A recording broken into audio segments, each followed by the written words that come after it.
So, hello guys. Sasamahan niyo ako, punta tayo ng Sengkang. Ayan, nandito guys ako sa bus today.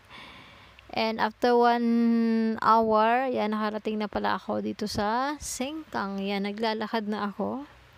Papunta doon kila uncle. So, ayan. Super init-init. As in, super duper init sa Singapore.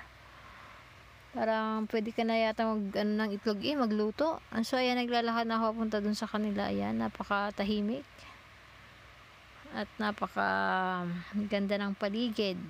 Ayan. So, dadaling ko nga pala yung yung aking bibilhin na ipapadala sa Pilipinas. So, makikisuyo lang naman ako. So, konti lang din yung ipapadala ko kasi nakakaya din naman na ang dami mong ipapadala. Mas marami pa dun sa magpapadala. So, yung palang brown na building na yun, dun pala siya guys nakatira. Ayan.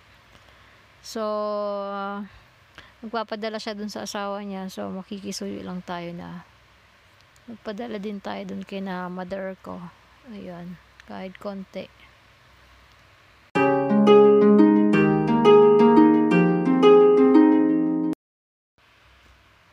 Ayan guys, sa baba ng kanilang HDB, ayan, may mga shops.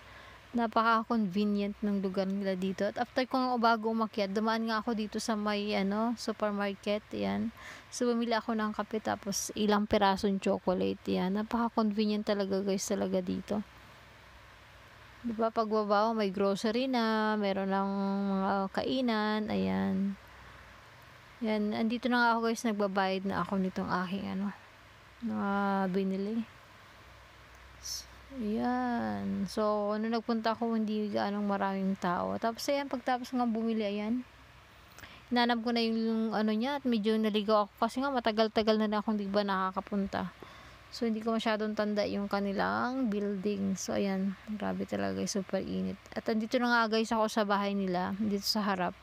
So, wala nga pala siya guys dito na sa trabaho. So, may parang cabinet dito siya sa labas ng bahay niya. So, ayan. Diyan ko nilang nilagay yung ipapadala ko. So, wala namang guys kukuha dyan. Hindi katulad sa Pilipinas na pag may magkukuha dyan, wala namang kukuha dito. Ayan, sinara ko na nga. So, sana ay makarating sa Pilipinas at safe. So, ayan. Subuto na lang din doon sa katapat ng bahay na uncle.